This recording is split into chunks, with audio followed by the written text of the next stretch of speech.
안녕하세요. 고프로입니다. HLB 오늘도 여전히 약세로 마감을 했고요. 68,000원 정규장에서 마감이 되었습니다. 아무래도 클래스 2로 진행된다는 소식에 계속해서 실망 매물들이 좀 출회를 하고 있고요. 그리고 그 기간 동안에 인고의 시간을 보내야 한다는 걱정으로 많은 분들의 물량이 나오고 있는데요. 아직까지는 HLB 회사 차원에서 어떤 멘트가 없죠. 사실상 멘트 할 수 있는 게 딱히 없어 보이지만 그래도 최초 허가 불발이 나왔을 때는 그래도 발 빠르게 움직이면서 허가가 불발이 된 원인이 크지 않다는, 그리고 재제출을 통해서 충분히 허가가 나올 수 있는 그런 사소한 문제들로 인해서 이제 허가가 불발이 됐다는 그런 입장표명까지 내면서 주주들을 안심시키는 그런 모습을 보였는데요. 이번 같은 경우는 그러한 모습이 아직은 나와 있지 않은 게 좀 안타깝고요. FDA 측에서는 회사 측에다가 클래스 2로 심사를 한다고 심사 등급을 아마 통보를 했을 것으로 지금 보고 있는데요.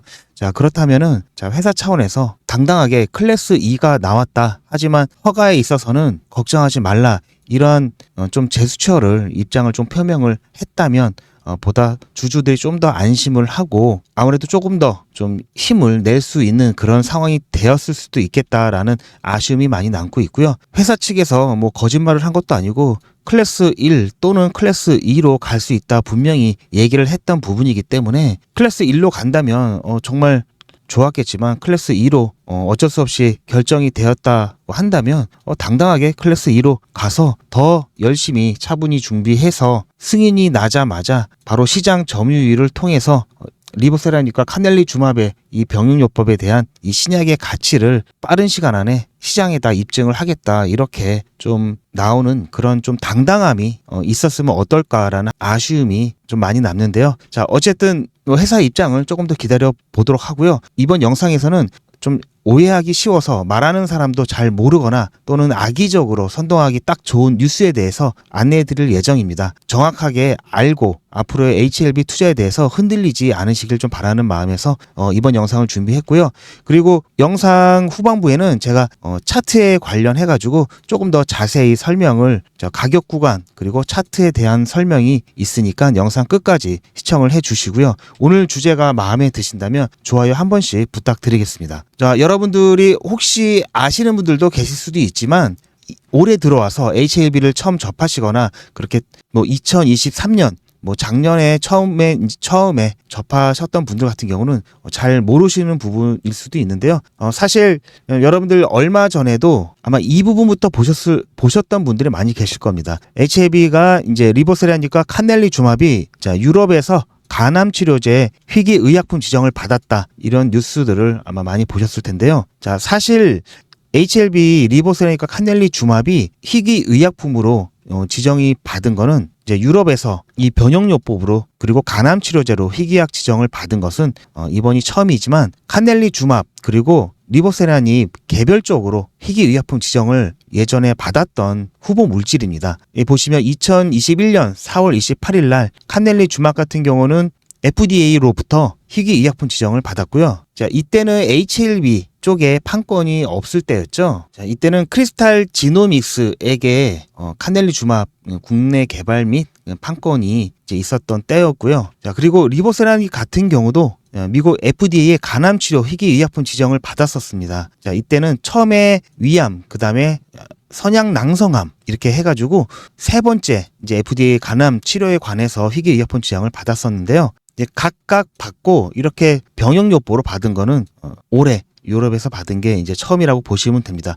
이렇게 뉴스가 나오면서 여러분들이 흔히 희귀 의약품을 지정을 받았다라고 한다면 어쨌든 이 어감상 굉장히 희귀한 이 의약품 자체가 희귀하다라고 이제 오해하실 수가 있는데요. 그래서 이 의약품 자체가 너무 희귀하고 귀한 정말 엄청난 신약이다 이제라고 그런 뉘앙스가 좀 말에서 나오기 때문에 이 약품을 지정받은 것 자체가 독점권 얘기도 나오고 하다 보니까 이미 지정만 받으면 엄청나게 시장 점유율이라든지 큰 매출 그리고 엄청난 수익을 가져올 수 있을 거라는 또 그런 기대를 할 수가 있겠는데요. 또 이런 것들로 인해서 주가가 얼마 간다, 100만 원 간다, 50만 원 간다, 1상, 2상, 3상 이렇게 좀 자극적인 표현을 써가면서 저게 과장을 하는 그런 경우도 참 많이 있었습니다. 근데 그런 거는 아무래도 이 부분에 대한 좀 오해가 있기 때문에 그런 건데요. 자, 희귀의약품이라고 하는 것은 이 약물 자체가 희귀하다라기보다는 자, 희귀한 병에 적용되는 약물이라는 의미가 더 큽니다.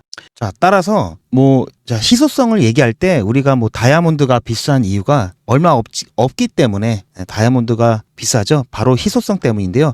그럴 때 이 희귀의약품의 이 희귀가 이 희소성을 나타내는 그런 것이 아니라 희귀병을 치료하는 이제 의약품이다 해서 희귀의약품입니다. 자, 그렇기 때문에 자, 반대로 여러분들이 생각을 하실 때 이 희귀의약품 지정을 받았다라고 하는 것은 이제 여러 가지 혜택이 있죠. 이따 뒤에 가서 말씀을 드릴 건데요. 자, 희귀병이라고 해가지고 예를 들어서 자, 10만 명이 있는데 그 중에 자, 한 병꼴로 어떤 병이 발병을 한다라고 했을 경우에는 예를 들어서 희귀병의 기준을 이걸로 했을 때는 자, 99,999명이 병에 걸리는 자, 이러한 일반적인 병에 대한 치료약이 자, 시장성이 더 크겠죠. 자, 이렇게 10만 명 중에 하나가 있을까 말까 자, 여기에 대한 자, 치료약을 개발한다고 했을 땐 개발 비용이라든지 그런 것들이 엄청나게 투입이 되는 데 비해서 시장성 자체가 자, 낮다고 볼 수가 있습니다.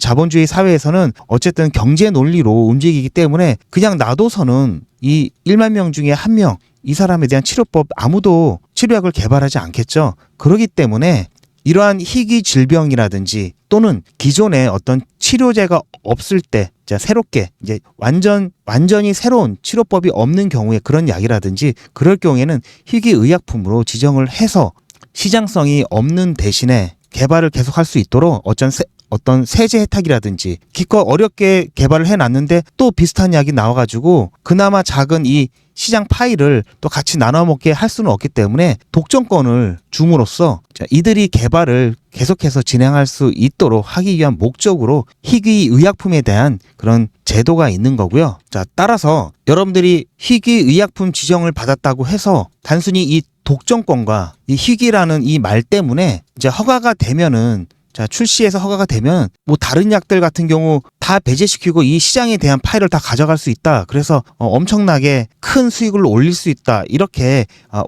오해하실 수도 있고 또 이런 걸로 이렇게 의도적으로 또 오해할 수 있게 또 만드는 뉴스 중에 하나가 또 이런 부분이 있습니다. 물론 희귀의약품으로 정해졌다는 것은 어쨌든 이 후보 물질에 대한 어느 정도 검증이 되었다. 그리고 개발 기간이라든지 허가 기간이라든지 또 각종 세제 혜택 이런 부분들이 있기 때문에 개발을 보다 원활하게 또 할 수가 있는 거죠. 그렇기 때문에 최근 경향이 어쨌든 이런 희귀의약품 지정을 받고 난 다음에 계속해서 이것들을 파이프라인을 확장해 나가면서 일반적인 질병으로 확대하는 그런 전략을 많이 쓰고 있습니다. 당연히 희귀의약품 지정을 받았다면 굉장히 좋은 호재인데 하지만 자, 이것만으로는 실제 주가가 50만 원, 100만 원 이렇게 간다. 이렇게 주가를 움직일 수 있는 요인은 아니다라고 하는 것을 말씀을 드리려는 거고요. 자, 그렇다면은 잠깐 비교를 해드리면 미국과 유럽의 희귀의약품 관련된 내용을 잠깐 비교를 해드리면 여기서 중요한 거는 한 두 가지 정도만 요건하고 혜택 한 가지 정도만 보시면 되겠는데요. 일단 희귀성을 나타내는 유병률 같은 경우에는 미국은 20만 명 이하, 자, 즉 유병률 정도가 미국은 20만 명 미만이고요. 유럽 같은 경우는 이제 10,000명 중에 5명 이제 미만으로 자, 10,000명 중에 5명 이하의 이제 유병률을 기준으로 하고 있고요. 자, 그렇게 해서 이제 희귀의약품으로 지정이 되게 되면은 이제 독점권을 받게 되는데요. 미국 같은 경우는 이제 시판 허가 후 이제 7년이라는 독점 기간을 주고요. 유럽은 좀 더 많은 10년이라는 독점 기간을 주게 됩니다. 우리나라 같은 경우도 있습니다. 우리나라 같은 경우도 희귀의약품 관련된 제도가 있는데요. 우리나라 같은 경우는 좀 짧습니다. 4년입니다. 4년. 자, 국내는 4년. 그래서 희귀의약품 관련된 개발을 좀 꺼리는 그러한 좀 부분이 있어서 우리나라도 이러한 지원을 조금 더 강화를 해야 된다라고 하는 의견이 많이 있고요. 자, 그렇다면은 작년 같은 경우 국내 바이오 기업 중에 FDA 희귀의약품 지정을 받은 이 현황을 잠깐 보시면은 자, 여기가 이제 회사가 있고요. 그 다음에 이제 후보 물질, 이제 타겟 질환과 이제 지정일이 있는데요. 많은 국내 바이오 기업도 계속해서 이제 희귀의약품 지정을 받고 있습니다. 보시면 여기는 후보 물질이죠. 희귀의약품 같은 경우는 자, 뭐 1상, 2상 이렇게 진행되는 과정에서 희귀의약품 지정을 하게 되는 거고요. FDA 같은 경우 일부 자, 그래서 후보 물질이라고 합니다. 아직까지는 아직까지는 허가를 받은 게 아니기 때문에요. 후보 물질인 거고요. 그리고 독점권은 아까도 말씀드렸듯이 허가가 됐을 경우를 전제로 해서 주어지는 거기 때문에 허가가 안 된다면 이것도 의미가 없겠죠. 자, 따라서 이렇게 지정만 된다고 해서 바로 주가에 엄청난 영향을 끼치는 건 아니다. 그래서 여러분들도 여러분들도 이제는 아시겠죠? 이제 희귀의약품 지정 받았다고 해서 뭔가 천지개벽할 뭐 그런 일이 일어났다라는 거는 절대 아니라는 거. 그리고 자, 개발하고 있는 와중에 이제 시판 이제 허가가 돼서 이제 최종적으로 이제 허가를 받고 시판을 하려고 이제 하던 도중에 사실상 그 희귀병이 아니게 되는 경우가 있습니다. 자, 미국과 유럽의 희귀 독점권 관련해서 조금 차이가 있는데요. 이 부분을 간단히 좀 설명을 좀 드리면요. 먼저 좀 희귀의약품 선정 기준이 조금 다릅니다. 미국 같은 경우에는 환자 발병률이 20만 명 미만일 경우에 희귀의약품 지정을 받는 거고요. 유럽 같은 경우에는 5만 명당 5명 이하에서 발병률이 나타날 때 이제 희귀의약품 지정을 받게 됩니다. 자, 큰 차이가 있는 거를 보면은 미국 같은 경우에는 뭐 획기적인 어떤 이점이 필요하느냐 여부에 대해서는 특별한 요구사항은 없고요. 유럽 같은 경우는 이 치료법을 씀으로써 획기적인 어떤 이점이 있어야 된다는 요구사항이 있습니다. 그리고 독점 기간으로는 미국 같은 경우는 7년이고요. 유럽은 이제 10년으로 조금 더 길고요. 뭐 보호 대상으로는 뭐 비슷합니다. 뭐 비슷한 기전에 그리고 적응증에 대한 이제 의약품 관련돼서 거기서 그로부터 독점권을 부여하는 거고요. 대신 이제 이 부분이 조금 차이가 있는데요.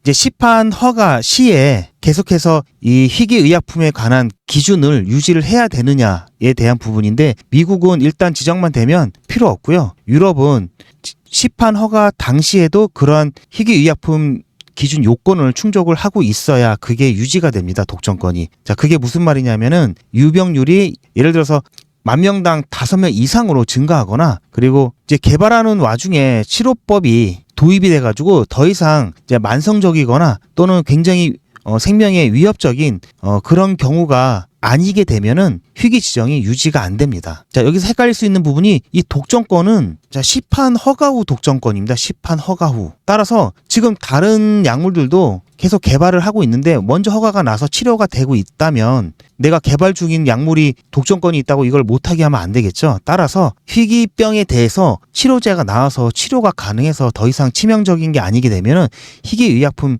지정 이 독점권이 없어지게 되는 겁니다. 따라서 기간은 유럽이 더 긴 대신에 요건은 더 까다롭다고 보시면 되는 거고요. 그래서 희귀의약품 지정 자체가 절대적인 거는 아니다. 자, 이렇게 보실 수가 있습니다. 자, 이와 비슷한 유형에 또 오해할 수 있는 부분이 여러분들 전에도 굉장히 그런 게 많았었는데요. 뭐 WCLC, 에스모, 뭐 아스코, 뭐 이런 세계 뭐 학회 같은 이런 부분에 있어서도 학회에서 뭐 발표가 났다. 뭐 참여한다 그러면서 뭐 주가가 뭐 엄청나게 급등할 것이다라고 하는 그런 선동적인 그런 내용들 많이 보셨을 텐데요.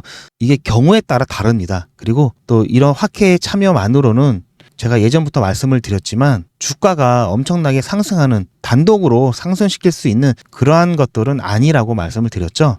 이번 영상에는 시간 관계상 이 부분은 생략을 하는데요. 다음에 제가 조금 더 이 부분에 대해서 왜 그런지 자세하게 좀 말씀을 드릴 예정이고요. 자, FDA 승인 접수도 마찬가지입니다. 접수만 된다고 다 되는 게 아니라 주가가 뭐 상승 또는 하락이라는 큰 변동성을 가져올 만한 그런 계기는 클래스 1, 클래스 2, 이 등급, 신사 등급이 결정되는 시기라고 말씀을 드렸었죠. 자, 그렇기 때문에 중요한 변곡점이 될 수 있는 일정들이 있습니다. 자, 현재 이 구간에서 그리고 저희 구독자님과 함께 제가 제 영상을 좀 보셨던 분들은 아시겠지만 제가 이 구간과 그리고 이 구간과의 대응이 다를 게 없다고 말씀을 드렸죠. 자, 이 구간에서 비중을 줄여놓고 마찬가지 이 구간에서 비중을 줄여놨기 때문에 지금 현재 구독자님 같은 경우, 저희 구독자님 같은 경우는 아무래도 대응이 좀 편하실 수 있고요. 7만 원 이하에서는 비중을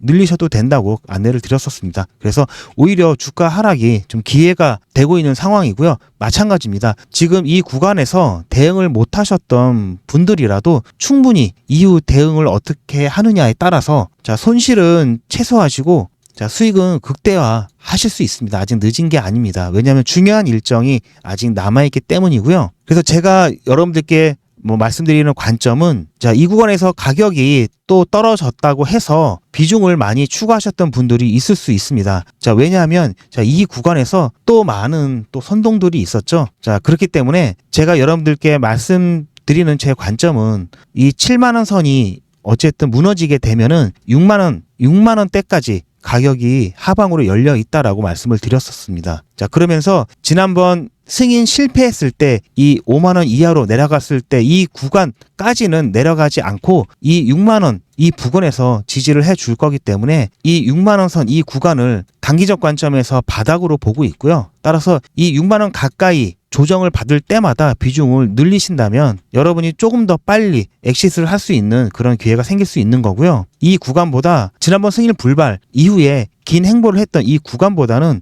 조금 더 빨리 회복을 할 수가 있을 텐데요. 자, 이때 FDA와의 미팅을 통해서 승인 실패의 원인이 별게 아니고 충분히 보완 가능하고 승인을 받을 수 있을 거란 기대감에 다시 주가가 올랐습니다. 마찬가지로 자, 이번에도 승인 기대감이 다시금 살아난다면 주가가 다시 회복을 할 수가 있는데요. 자, 이때 거의 2달 가까이 회복하는데 2달 가까이가 걸렸다면은 이제는 한 달 이내로 회복을 할 수 있을 거라고 생각을 하고요. 하지만 회복한다 하더라도 당연히 최초 클래스 2로 분류됐을 때, 자, 클래스 2가 발표됐을 때 그 직전 가격인 이 부근 안에서 계속해서 자, 승인 직전까지 자, 횡보할 것으로 보고 있기 때문에요. 지금 현재 이 구간에서 제가 바닥이라고 말씀드린 이 가격 구간에서 이 구간에서 비중을 줄이시고 제가 바닥 구간이라고 말씀드린 이 구간에서 비중을 늘리신 분들 같은 경우에는 최종 허가까지 기다리지 않고 그 전에라도 수익권으로 엑시트를 하실 수가 있으실 거고요. 이 구간에서 대응을 못 하셨던 분들은 아무래도 기간이 조금 더 걸릴 수는 있지만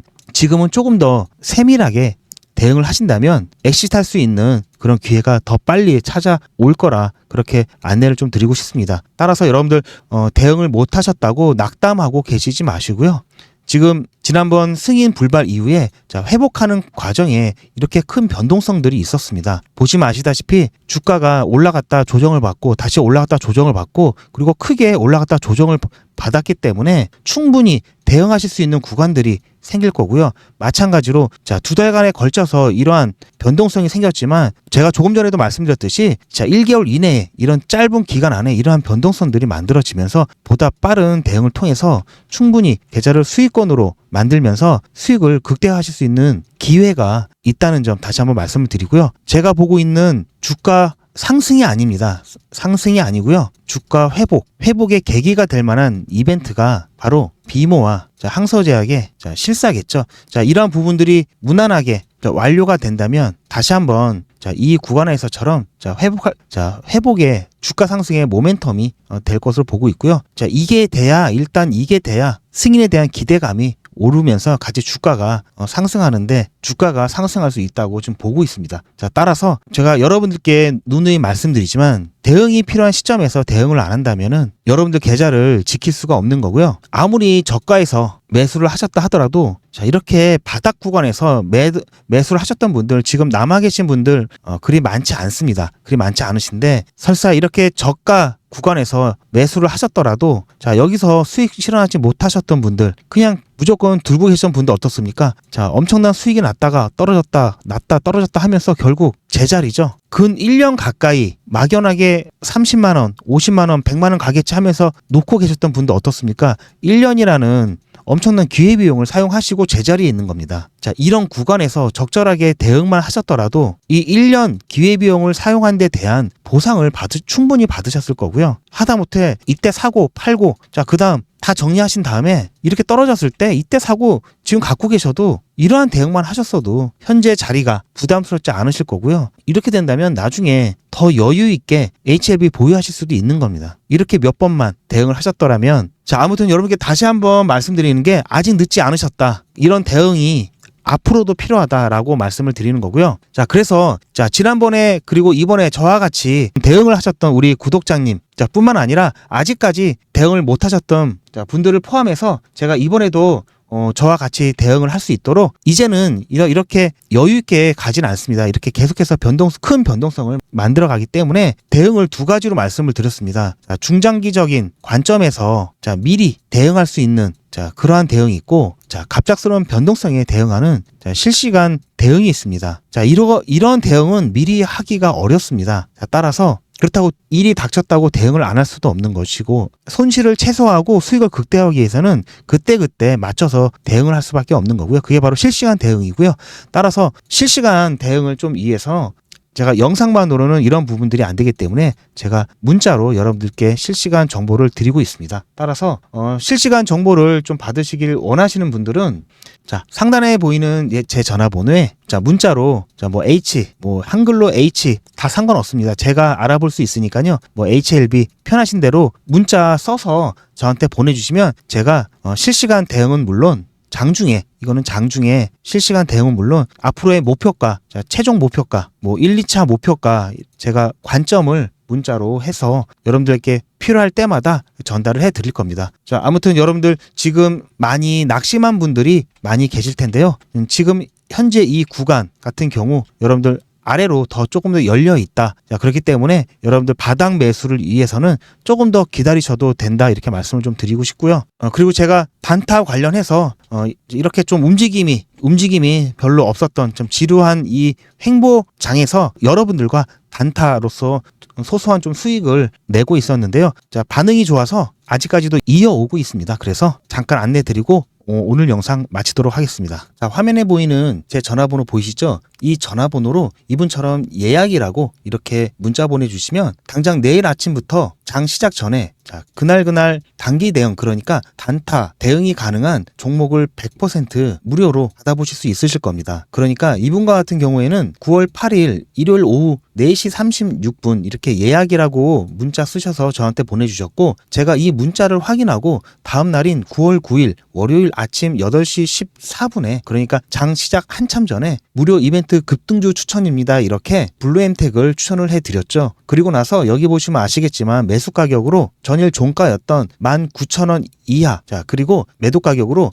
10% 이상인 29,000원 이상 매도 가격을 말씀을 해드렸습니다. 자, 뿐만 아니라 18,430원 이탈 시 손절이라고 손절가, 그리고 왜 이 종목을 추천해 드렸는지 추천 이유까지 하나도 빠짐없이 모두 문자로 안내를 해드렸고요. 자, 이렇게 정확하게 하나하나 가격을 말씀을 해드렸고 애매하게 장 시작하자마자 시초가에 매수하세요 이렇게 말씀드린 것이 아니라 정확하게 19,000원 이하라고 가격을 말씀해 드렸습니다. 자, 그럼 이날 블루엠텍이 어떻게 움직였는지 잠깐 확인해 보면은 저는 지금 오늘 장전에 추천해드린 블루엠텍 분봉을 보고 있습니다. 다행히 예상대로 매우 만족스럽게 움직여주고 있고요. 현재 블루엠텍 같은 경우는 21,600원 이 부근에서 움직여주고 있는데요. 오늘 시가와 저가가 18,670원이었기 때문에 제가 말씀드린 19,000원에 매수 대기를 덜어놓으신 분들은 100% 매수 체결이 되셨을 겁니다. 자, 그리고 나서 오늘 고가가 22,200원이었고요. 오늘 상한가가 24,750원이었고 상한가까지는 가진 못했지만 14%가 넘는 엄청난 상승을 보여줬기 때문에 19,000원에 저를 믿고 또 제 문자를 받고 매수하신 분들은 자, 장 시작하자마자 100% 누구나 다 매수 체결이 되셨을 거고요. 10% 이상 매도를 걸어놓으신 분들은 이미 다 10%에서 매도가 되셨을 겁니다. 물론 조금 더 욕심을 부리셨다가 자, 이 구간에서 매도를 못 하셨던 분들까지도 자, 이렇게 길게 횡보를 통해서 매도 자리를 충분히 줬기 때문에 모두 수익을 실현하셨을 겁니다. 자, 그리고 제가 말씀드린 대로 하셨던 분들 같은 경우에는 불과 1시간 반이 안 돼서 10% 이상 수익이 나셨고요. 다시 한번 수익 축하드립니다. 자, 그럼 다시 문자 내용으로 돌아가 보면은 제가 이렇게 목표가로 당일 10% 이상 가격인 29,000원 이상에 매도하라고 안내를 드렸다는 것을 확인하실 수가 있으실 겁니다. 그리고 실제로 10% 이상 수익이 났죠. 자, 이분이 받으신 것과 동일한 형태의 문자, 그러니까 당장 내일 아침부터 장 시작 전에 그날 단타가 가능한 종목을 100% 무료로 받아보시고 싶다 하시는 분들은 화면에 보이는 제 전화번호 010-7977-5498번으로 이분처럼 예약이라고 쓰셔서 문자 보내주시기 바랍니다. 자, 그리고 이분처럼 그 다음날 문자 받아보신 후에 오늘처럼 실제로 수익이 나신다면은 기분이 굉장히 좋아지시겠죠? 그런 기분 좋아지신 상태 그대로 제 영상이 다시 한 번만 돌아오셔서 구독과 좋아요 한 번씩만 꼭 부탁드리겠습니다. 여러분이 눌러주시는 구독과 좋아요가 제 유튜브 채널이 성장하고 또 제가 주식 유튜버로 성장하는데 정말 큰 도움이 되고 있기 때문에 잊지 마시고 구독과 좋아요 한 번씩만 꼭 부탁드리겠습니다. 그리고 제가 추천해드린 이런 종목들 같은 경우에는 그날 사서 그날 파는 단타 종목들이기 때문에 절대로 무리하셔서 미수를 쓰신다든지 신용을 사용하셔서 매수하시지는 마시고요. 자, 그리고 이렇게 손절 가격도 알려드리고 있기 때문에 손절 라인도 꼭 지켜주셔서 제가 말씀드린 대로만 진행을 하시면 큰 무리 없이 매일 일당 벌이를 한다든지 용돈 벌이 한다는 정도, 이 정도는 충분히 수익을 가져가실 수 있기 때문에 여러분들 절대로 무리하셔서 미수나 신용을 쓰셔서 무리한 수익을 가져가려고 하시지 않으시기 바랍니다. 자, 일당 벌이라든지 용돈 벌이가 충분히 되실 겁니다.